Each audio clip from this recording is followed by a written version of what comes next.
So as we get Margie settled in for the trip back home, we happen to encounter a little bowl of floof in the corridor, which happens to be a talking cat! Crap, we know magic exists in this setting thanks to Ellie being our black mage. Is this the Incubate making that possible? Actually, we're not that far off. This is Choo Choo, not to be confused with the Witch from Mercury character, and she serves as the non-pun equivalent for the game.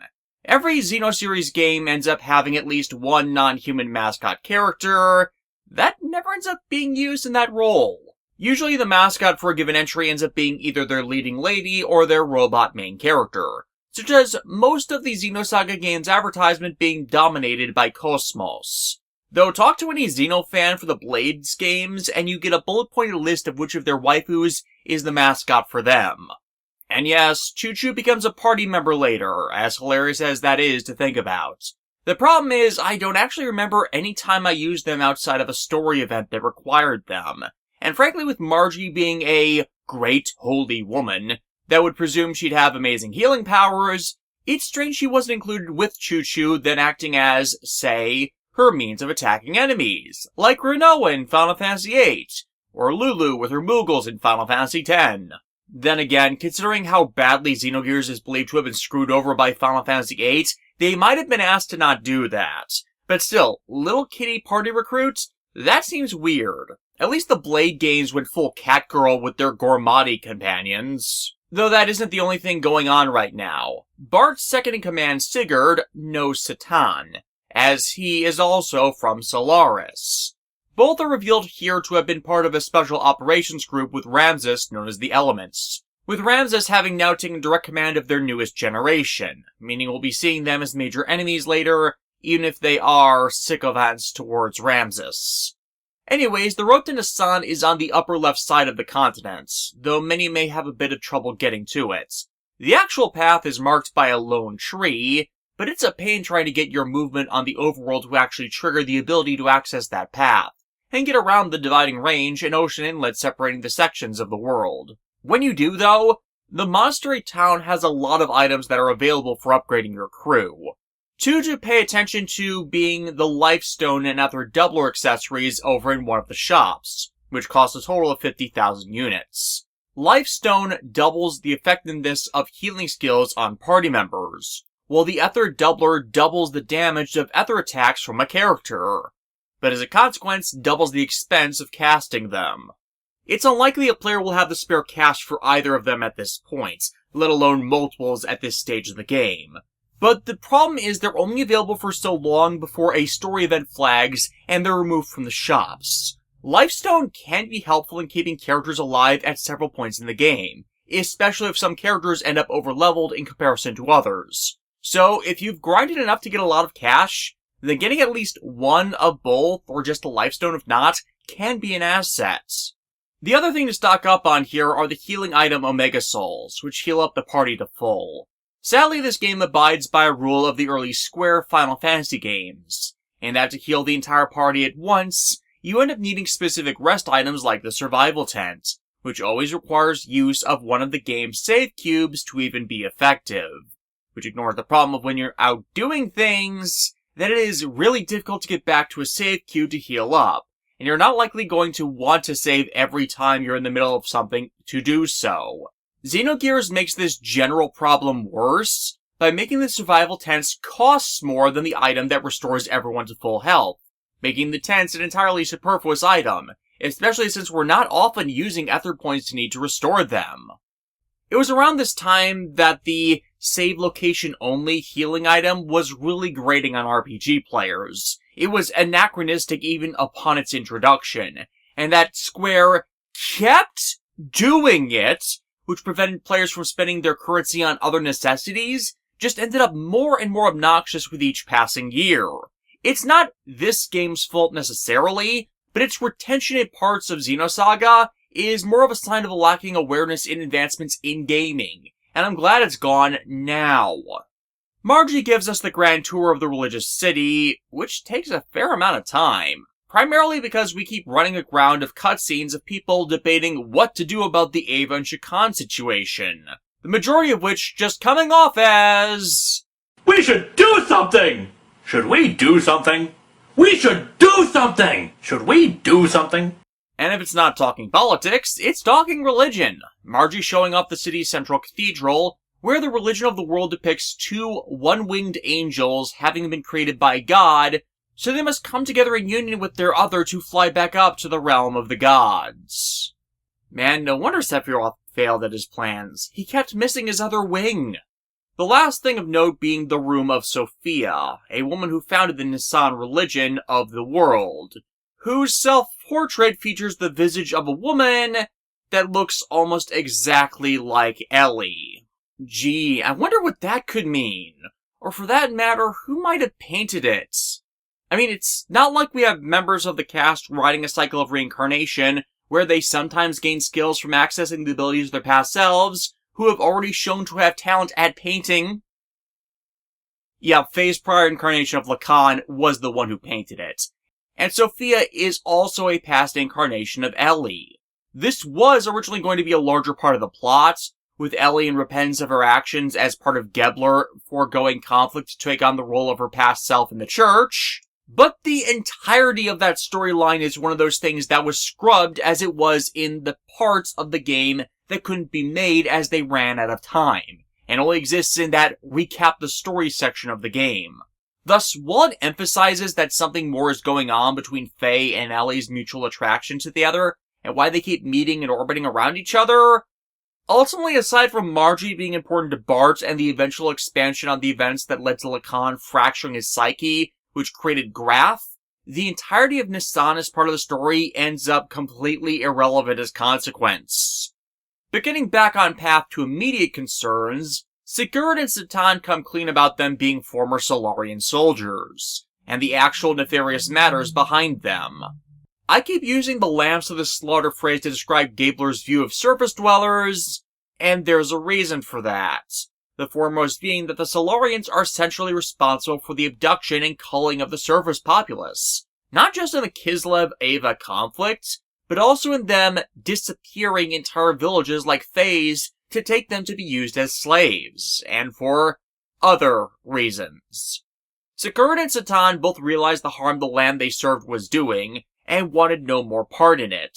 But since they worked with Ramsus, it was better to come clean about this now, as opposed to coming up with fighting Ramsus, which could have led to mistrust in the moment that might have led to the loss of someone important.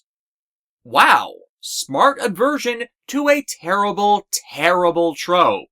I gotta admit, while Satan is still keeping secrets, they're largely things that others did not need to know, and he is more than open to providing them when the need for them to know them does in fact arise. Hell, while I'm not telling you yet, Satan does have legitimate reasons in holding back what he still is, as them knowing such now would only do longer-term harm, and them not knowing in the interim won't cause them any problems. How is it Takahashi entirely fucked this up in the worst possible way in Xenosaga when they got this right here? 'Cause, telling you right now, what Satan's XP in Xenosaga ends up holding back entirely breaks that series with the idiot plot it ends up invoking. Still, Bart is annoyed his constant companion that has been with him since he was a child held this back. But Bart understands that this wasn't relevant until now, and this really changed nothing of how any of them acted. So it's an easy offense to forgive. With time. And with the knowledge they can provide, they can plan better for the future and how to counter Gabler's involvement in this conflict, and possibly bring down Solaris itself. Solaris' capital exists suspended in the sky by a dimensional fold, with specific gates allowing entrance and exit, so a direct attack on them is pointless at this point. And worse, the brainwashing the rulers of the country inflict on their subjects to maintain a caste order between pure Solarians and the slaves makes it so convincing their people to turn on their government for their pure inhumanity just ain't happening. Sigurd, Ellie, and Satan obviously being exceptions to this rule. Plus, with the sheer mad science going on up there, there's some nightmare fuel they're just waiting to unleash on whoever might think to attack them. And Ramsus himself is a product of that mad science. So, getting a bit of nightmare fuel out there, Ramsus is a clone of Solaris' Emperor Cain, who has a whole backstory drop I'm not getting into beyond him being one of the first 12 humans created on this world by Deus. Ramsus was intended to be Cain's ultimate assassin and replacement, while also serving as an artificial contact with intent to play part in the revival of Deus from stasis, and one who was discarded before he could develop beyond being a fetus, because the orchestrators behind that plot found that the actual contact, Faye, had been reincarnated into this era, which in turn led to the experimentation Faye suffered with intent to awaken or fully suppress that aspect of him that Deus needs, in a form it could control. But because of the mad science used to create Ramsus, the aborted fetus managed to escape Solaris' refuge facility, attacked another Solarian citizen, and hijacked their body, before joining the Solaris military and rising in power and influence, and thus returned to the awareness of those behind the Deus conspiracy. Now you might be asking yourself, what's the contact? Well, that was originally Abel, Faye's first incarnation. Before the events of the series, the young boy Abel ended up stumbling into contact with a relic that scientists were researching on Mictum called the Zohar, which seems to produce unlimited energy from itself. And those scientists stupidly thought, hey, this artifact that releases infinite energy? Let's use it to power a weapon. This has made a lot of people very angry and been widely regarded as a bad move. Yeah, the thing is, as the Xenogames repeatedly get into, you don't mess with the Zohar. The Zohar, also known as the Conduit in Xenoblade, is the primary plot device of the game series that enables a lot of their fantastical supernatural elements, including their magic system known as Ether. The artifacts are nth-dimensional constructs that circumvent the rules of thermodynamics and how energy in our known reality works, with it instead drawing energy from higher-order multidimensional space-time. See, alternate universes don't always invoke the idea of parallel universes, though alternate continuities obviously are also a thing in the Xeno series to explain its varied alternate settings that the Zohar just travels to alternate ones within the same universe. But it's more complex than that. People usually just think of the universe being just an assortment of four-dimensional universes like our own, just layered in separate configurations of four-dimensional length, width, depth, and time. Each four-dimensional space being its own universe, and those making up a multiverse a lot of fiction these days are trying to assert for their franchises so as to not give a damn about continuity. But that view is generally limited to the realities of the math and concepts at play. For as far as we understand, there are at least 10 dimensions to the universe we live in.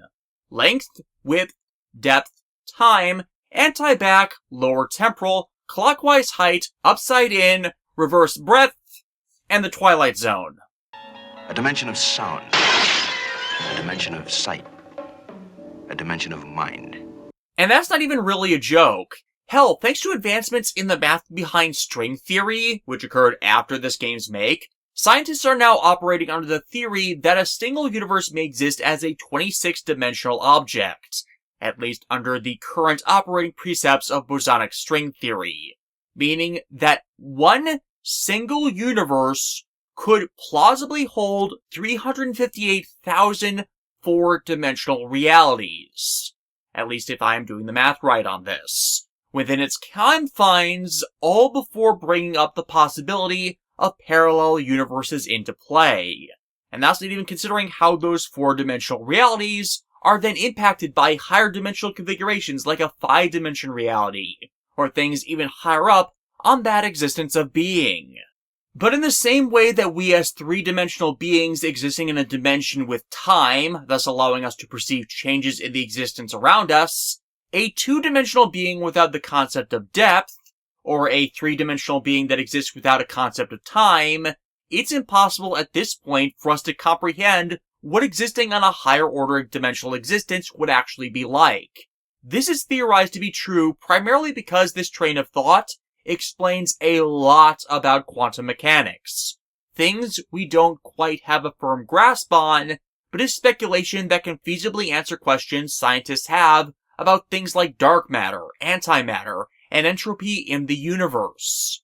But we operate under the belief that these things are true, because operating on the assumption that there are more dimensions than what we can experience is what makes the math behind the science of these things actually work, and prevent things like a divide by zero errors in extremely high-end calculations. This theory also helps rationalize alternate universes as something that is realistically possible. But instead of them actually being a completely alternate universe to our own, they're just in a paralleling configuration of dimensions. Say, the physical universe we know occupies dimensional coordinates 4, 5, 6, and 7. A parallel one could exist at coordinates 5, 7, 9, and 11. And yet they'd still be part of the same universe, just existing in different extra-dimensional positions with regards to one another. I walked worlds of smoke and half-truths, intangible. And one world with nothing but shrimp. I tired of that one quickly. Or put in other terms, think of the DC Comics universe where parallel Earths exist at different vibrational frequencies. The multiverse, as keeps being pushed in a lot of media, consequently, isn't actually multiple universes. It's still the same singular universe, but with different variations on these dimensional positions, creating the dividing lines between them. Hell, it's even possible under this theory that gods, demons, and their domains could exist as real places, just occupying different layers or dimensions in this configuration, making it implausible to fathom, from our perspective, their truth. I just saw a trillion different realities folding onto each other like thin sheets of metal forming a single blade. Yeah, the time knife. We've all seen it. Let's get back on track, bud. And consequently, those are the rules that the Xeno series operates under, which relates them all through the Zohar. Xenogears is in one 4D configuration of spatial coordinates, and when its story ends, the Zohar jumps to another different set of 4D spatial coordinates to become part of the story of Xenosaga. And after it concludes, such happens again to set in motion the Xenoblade games, just with it this time referred to as the conduit to dissociate it further from the first two sects of the series. Primarily because audiences ended up really mad at Xenosaga. And if you'll remember that spoiler scene from Xenoblade 3 I featured in part 1, how Xenoblade uses the conduit in context to what the Zohar is, consequently explains how the setting of both Xenoblades 1 and 3 end up coming to be. Which in turn ends up causing problems with regard to Xenoblade 3's backstory, what with their world merger not actually working the way they present if all that's happening is the matter that was displaced from the original world featured in Xenoblade 2 that was sent off the Xenoblade 1 setting is just being returned to it. But then again, that is a discussion to have if I actually get to those games. So, no, we're not quite dealing with alternate universes in this franchise, just paralleling dimensions in the same universe, which allow contact between those in higher dimensional spaces and those in our relative plane of existence, or at times across them. And in a metatextual sense, making us technically the higher dimensional observers of those tales trapped by the limitations of the viewpoint the Zohar provides us with. Which, as said, is where the Zohar comes into focus in this story, as scientists in Xenogears found ways to use it to connect to these higher-order dimensions, and through it take energy from it. And since that energy is technically from the same universe, it doesn't violate concepts around the conservation of energy and entropy. And as a consequence, when they drew that energy down into their dimension, they ended up bringing an entity that naturally exists in those higher order dimensions down with it. One that does not know how to interact with things in our dimension, which in turn leads to very bad things. And those that end up interacting with those beings trapped in the Zohars end up becoming their contacts, which in turn makes normal existence for them become, well, wonky.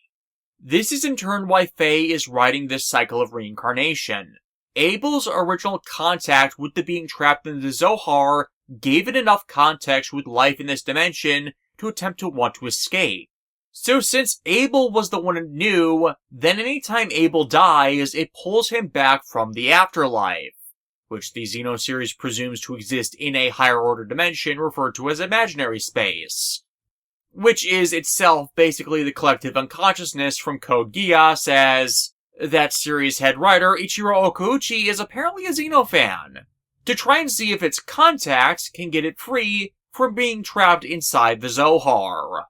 The problem is, well, if you try to remove the higher dimensional entity, also known as the Wave Existence, Har, or in Xenosaga, Udu, from the Zohar, then it stops working as what powers it is consequently gone. Its connection to higher dimensional energy cut off. Deus knows this. Thus, Deus and its minions have been actively preventing Abel's reincarnations from reaching the Zohar. And in fact, Ramsus' intended purpose as a false contact was an attempt to create a control interface by which to subjugate that being in the Zohar. Granted, the main cast don't know all of this yet, just that Ramsus is dangerous and Sigurd and Satan have history with him as having once been his allies before they parted ways. I just presented this all to you now in this way to once more present my central thesis about the Xeno series, or at least its earlier entries. It's not that complicated. Its lore is just really poorly told. But yeah, the bottom line with Ramsus is with him designed to take charge over Solaris, he has immense ambitions and the charisma to have an entire cult of personality revolve around him for his eventual schemes to take power, with only those with personal experiences with him realizing that Ramsus is not only wrong, but absolutely insane, and playing a long game with the world that's going to lead to its destruction, particularly with the drug Drive that has been mentioned previously, which is responsible for the berserker rages many Solaris pilots have been showcasing where they just attack until they're destroyed. Ellie herself has been shown to have a horrid reaction to the drug, so she's not a regular user, but it's why we won't be able to talk down any soldiers that we encounter, as they literally cannot think straight. It was around the time that Ramsus introduced the drug, and his actions around it, that Sigurd and Satan split from him, unable to condone his twisting of their people even further from the reform he promised, valuing skills instead of class, but still only regarding people as human if they possessed any trait of use instead of a breeding to them. The pair subsequently rejecting him and setting out on their own paths. Sigurd returning to his homeland of Ava, for his family had served Bartz faithfully for decades, and with the atrocities he was indoctrinated to perform while serving Solaris, well, making sure Bart stayed safe in exile was the least he could do, for reasons further explored later.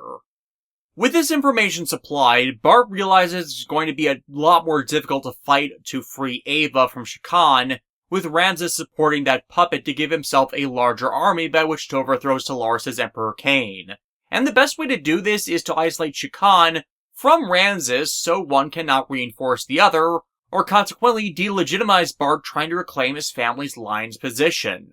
So to draw the forces away from the capital, it would be best to throw a wrench into the forces defending against an attack from Kislev. One way would be to have Nissan formally side with Kislev in the conflict, but with Nissan mostly being a religious country, they're basically defenseless and would be slaughtered.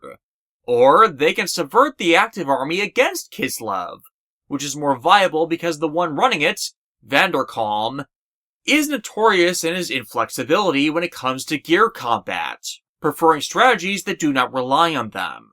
And it's in part because of him that Ava has been losing this war so badly, meaning they can trick him into a feint hard enough to rout their forces and make them need reinforcements on the front line, leading to the capital being grossly understaffed against liberation. Faye agrees to be part of this operation, as despite this assault, it doesn't mean he has to kill anyone deliberately, just disable their equipment to force people to be moved around. Him spearheading an assault team moving through a mountain peak along the edge of the Ava-Kislev border. After Faye sets off, we get a brief scene showing Ramsus still has nightmares regarding the incident with Id, as well as being in a relationship with Miang, Miang actively manipulating the man, as Miang is also shown to have connections to Graf. Graf warning Miang to stay out of what's going on with Faye, as Miang has recognized him as the contact, her being aware of that for reasons we will get into later. We also see Ellie being deployed with a group of soldiers who, quite frankly, look like members of Mobile Suit Gundam's Black Tri-Star unit. But it means she too will be in the same mountain area Faye will be operating in.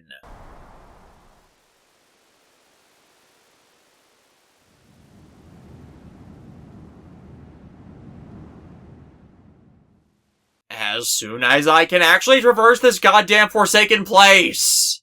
Yeah, this isn't me having trouble navigating, it's me having genuine problems with the jumping mechanics the game on occasion forces us to use. Jumping mechanics in 3D environments would be a problem for programmers to design properly for years. And frankly, these days, most RPG developers just gave up on the mechanic in their titles, just preferring free traversal where possible. As unless the game's movement mechanics are specifically designed around utilizing it as a mechanic, it becomes pointless for it to include. As consequence, I'm stuck in here for a while. Not helped by just the general enemies of the region and Faye being all alone again, so any experience I grind here, yeah, no one else is getting it. But there's actually a fair level grinding spot here, as right by the exit there's a repair bot, which does just what it says on the tin, and can fix up your soul unit for not much. So, getting into encounters with enemies right beside it leads to a lot of beneficial level boosts, even if we're, once again, not given the opportunity to learn death blows. But eventually we flagged the event at the end of the cave, leading to a series of boss battles with these Black Tri-Star rejects, as well as Ellie and her new unit, the Vierge. While the Tri-Stars are expected cannon fodder, Ellie's Vierge is actually crazy powerful.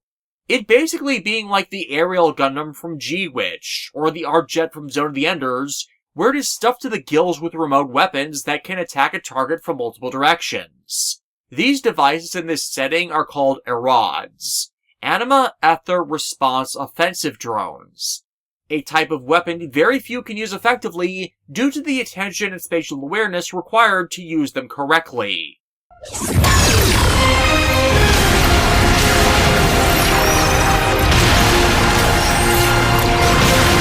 The problem, of course, being they are being used on us. And Ellie, unfortunately, is forced to use Drive, meaning her own psycho side is brought out while she's under its effects. So Faye has to take her damage dealing until her mech can't fight or the drug wears off, which takes a bit of time to get past. For the side effects of Drive and Ellie fighting its effects leave her racked in pain, until she finally just shuts down. Faye waits for Ellie to recover, trying to once more get her to quit the military. As her being used like this, he doesn't want to see it continue. But it's all she's known. Unfortunately, Faye's little diversion was not successful. Bart charging into the Ava castle, only to find all the Giebler forces still there, and Miang gloating on how obvious it was, while Ramsus himself went to devastate Nissan. They managed to escape this trap, but ultimately this feels like this entire section of the plot was pointless, as nothing really comes from it once again. Even if the following sequence of Faye charging all the Ava assault carriers is really cool, well, it just becomes a product of chess piece storytelling. If you're not familiar with the phrase, chess piece storytelling is when you make one set of characters do something or go through a series of events, not because they get anything out of that series of actions in any way, shape, or form, but for the sole purpose of placing them in the position needed for the next part or an even later part of the story. Or in other words, the need of an event to happen for a character is written before the cause. So the cause the writer creates does not flow naturally into the event, thus causing logical disconnects. Code Geass suffered from that a lot in its second season onwards, as did the Star Wars sequel trilogy, and it is considered amateur storytelling at best. For this entire sequence of events, including Faye facing Vanderkalm in his own gear that looks like another Final Fantasy monster, is just done to get him to Kislev, and specifically the capital of the country Nortun, as a prisoner of war. Faye's Fugitives was unsuccessful in competing in ratings against Hogan's Heroes, to not even get into Shion's Strike Force and Noah's Knights. I could not come up with good alliterative names for Shulker Rex's crews. Give me a few years. Granted, a lot happens before it reaches that point. Ramsus attacking the Yggdrasil, while Vanderkalm also gets an 11th hour power-up from Graf, which is done with intent to force Id to awaken from Faye, which fails. Id only emerging when Bart and the rest are about to be killed by Ramsus, which changes the Weltall into its incomplete super mode. The red color makes it 3 times faster, but Id running amok is the same as a Gibbler pilot using drive. They lose all sense of self but the battle. Ramsus coming out to free himself from his own trauma against the Berserk split personality, and getting crushed in just plain hand-to-hand. Even Sigurd ramming the heavily damaged Yggdrasil into the Weltall does not stop Id, the awakened version having the power to just stop the ship in midair. Everyone successfully evacuates from the crippled ship, which explodes, and finally causes Id to fall back asleep.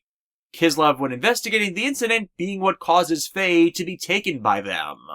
Not that we get to see any of that, as this is part of things that are all just told to us later on, by an official report into Kislev's leader Sigmund, who himself has figured out Solaris' game by keeping the two countries in perpetual war, and now only pushes as much as he can to maintain the perception that they're blindly continuing the conflict, while he gets his nation to build up their tech level and forces to eventually go on the offensive against Solaris itself. Suffice it to say, for every horrible thing Sigmund enables, his actions are at least moving towards ending this pointless cycle by not bringing out the truly big weapons his nation has managed to somehow keep secret. And yeah, this is the point where Faye wakes up in Kislev's prison camp, where he's quickly gang-pressed into a baptism of battle, to determine where his position in the prison camp pecking order is, run by a guy that actually has a profile picture, so you know he's somehow important. This is Rico. Suave. And he is our next party recruit. His Hulk-like build is the result of genetic tampering done to him to cause the mutations he suffered from, and basically is in these camps as he has no better place to go, thus maintains order in them. And the best way to do that really is to see how the newcomers stack up to themselves, leading to a collection of solo boss fights again, with the last against Rico being a story event that's consequently unwinnable. But if you get to him, you at least get his respect, as in the fight, Id reemerges in Faye and lets loose just enough force to get a single damaging hit on Rico before Rico ends the fight. Upon waking up though, Faye only now realizes that he has a bomb collar on him, which is how Kislev controls the inmate population. Behave and live, act out or flee and you'll never keep ahead. We explore the prison camp, eventually coming across a bestial man named Hammer, who is a smuggler and informant. He is important later. But yeah, the goal for the time being is to try and find a way to get the collar off and leave. An opportunity that actually comes to us. Even putting up a fight to Rico has made Faye a target for scouting and recruitment to Kislev's armed forces, which would give him amnesty for any assumed crimes. But that only happens if we can rank in their gear battle tournaments. Okay, so now we're robot gladiators. I wonder if we'll have the chance to fight IDW Megatron. Faye, as one would expect, is obstinate towards being part of this. But it's not like they're asking him to kill anyone in this after all. And him just giving up and existing here is exactly the thing Faye said he wasn't going to do anymore. It's only when Citan shows up, having bluffed his way into Kislev to save Faye. How he did so is a good question that is never answered. Is Faye reminded by him he's being a hypocritical asshole again? Everyone got out fine, and they have a kingdom to liberate. So any means by which to get out of here faster needs to be taken. as if you have Citan attempt to remove the bomb collar, it will go off. Thus, we're on the rails to complete this tournament arc and win the special pardon that is its prize.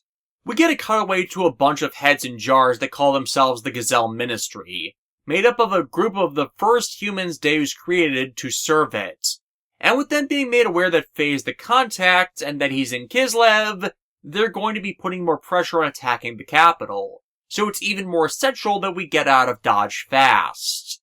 And thus we go over and get registered for the mecha battles, which, as it is with many of the things in these games, is a vastly underdeveloped minigame.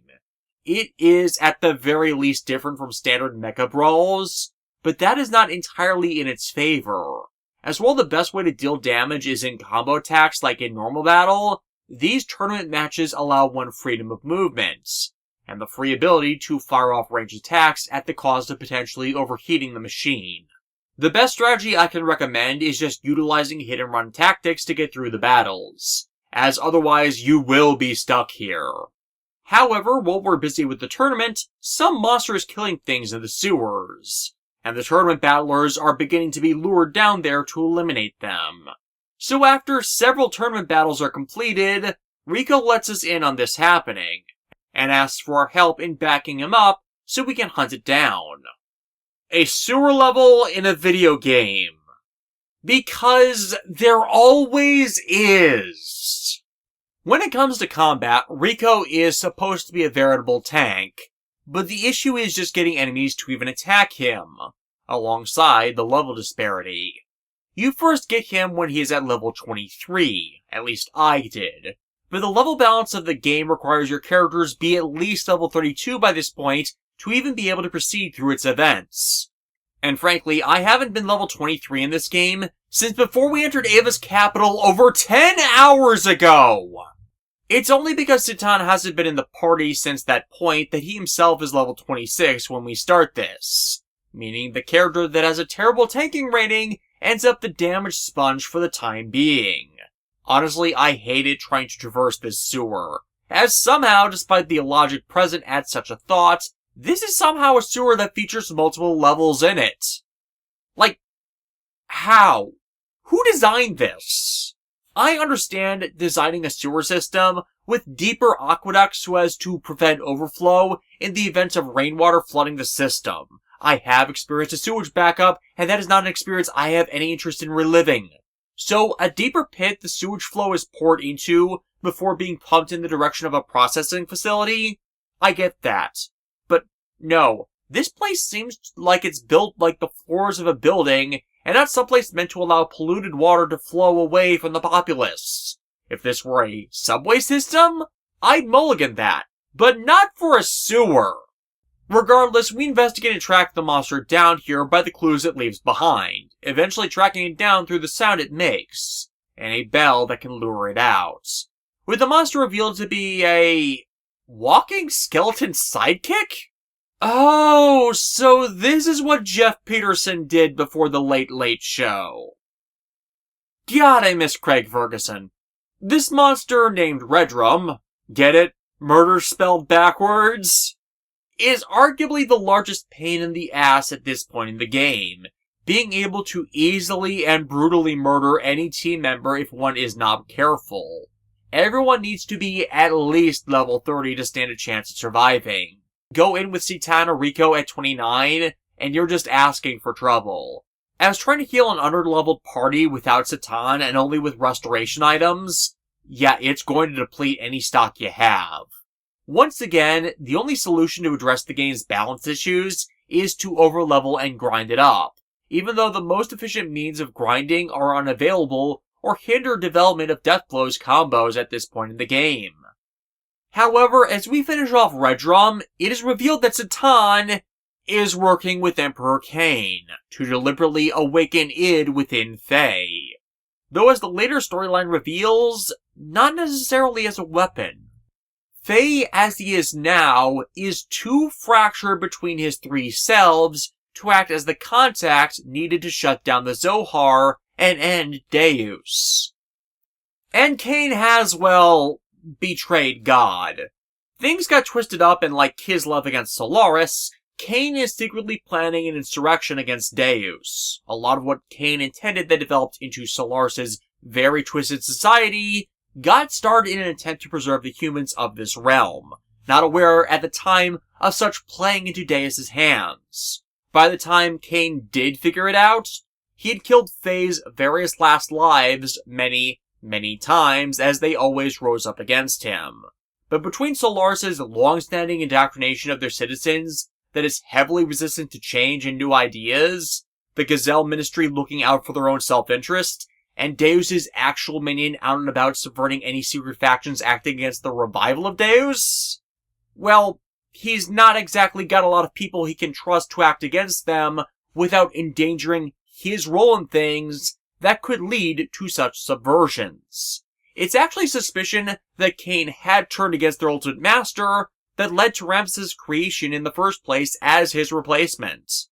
And it's this inability to do anything that keeps being exploited by the more active antagonists, the Gazelle Ministry taking their fear of Faye to the highest extreme they can, deciding to just end the war deception they've kept going with a full purge of the populace of the country, Ellie being part of that operation and disgusted by the decision, with this empathy for those not of Solaris confusing those in her same social class in their military, because indoctrinated beliefs in comparison to real-life experiences are a very different degree of understanding.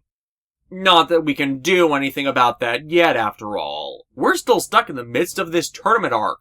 All it did is sap any surprise from the coming invasion.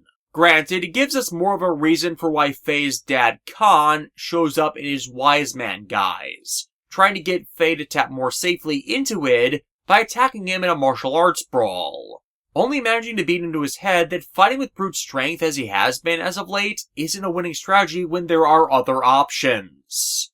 Then again, it's not like the game has given us much in the way of alternate options to that. Past that, he's telling us what we already know. Though as reward for being an attentive student, Khan let slip more of how he knows Faye, though not giving away the entire game. Though his actual explanation is rather deceptive considering, well, everything around it that is spoilery, but the long story short, Miang is a third individual riding a cycle of reincarnation and possessed Faye's mom, which led to Faye's mother being the one that experimented on him, which is not fun in any regard. The results of that being why Faye is not but a fraction of a functional person, and Graf attacking them is what broke the dam irreparably. But Wise Man does give Faye his next goal after he leaves here, to find Shavat, a country similar to Solaris that hides itself in the sky. Surprisingly with this advice, it makes the fight with Rico a complete pushover, Faye going 3-0 against them, and in doing so earning his freedom. After exploring the remainder of the city we'd been locked off from, Faye's allowed entrance to see Sigmund to get better explanation on what's going on, only hampered by Rico himself entering the building to find a sign of his mother, which is itself a tragedy. Rico is Sigmund's son with the former Empress of Kislev, and he doesn't know that. Sigmund was told both died when he was out at the front lines against Ava, which was done to keep him from finding out the truth about how Solaris agents under the cover of the religious cult faction Ethos, which I've barely mentioned because they're really just a front for Deus cultists, infiltrated Kislev and mutated his son's genes to make it seem as if his actual father was a monster. Thus, the Ethos agent rallied the people to oust their empress for laying with monsters. Rico's mother subsequently died due to the poverty they were forced into, leaving Rico and his demi-human Blanca-like visage to end up a criminal, one without any chance of parole to keep father and son apart. As the Ethos cults, yeah, they were also the ones running the Gears tournament and the prisons.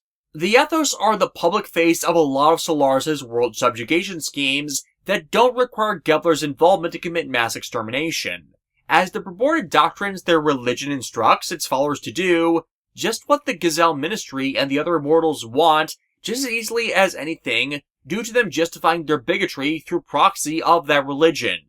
Or, in other words, they're conservative evangelicals. But this encounter does make Sigmund suspect that he had been lied to, as the room Rico breaks into when trying to hide from pursuit, yeah, it was his mother's. And Sigmund had it DNA locked, so only he, his wife, and their children would possibly be able to open it. And considering he has been planning a counterstrike against Solaris, it only makes more sense to him why they would have tried to break his spirit like that 30 years ago. But with Rico's intrusion getting him arrested, well, some kids who were fans of Rico's asked us to spring him from jail, something we can only do after recovering the Weltall from lockup, which involves a complete different plan to get in here that I'm not even going to bother recapping, as it just takes a lot of time and is a time sink that was just not needed. But by the time we get the Weltall back, and manage to get Rico on our side by killing a dinosaur to save him, well, bad news. The Solarian invasion has already started.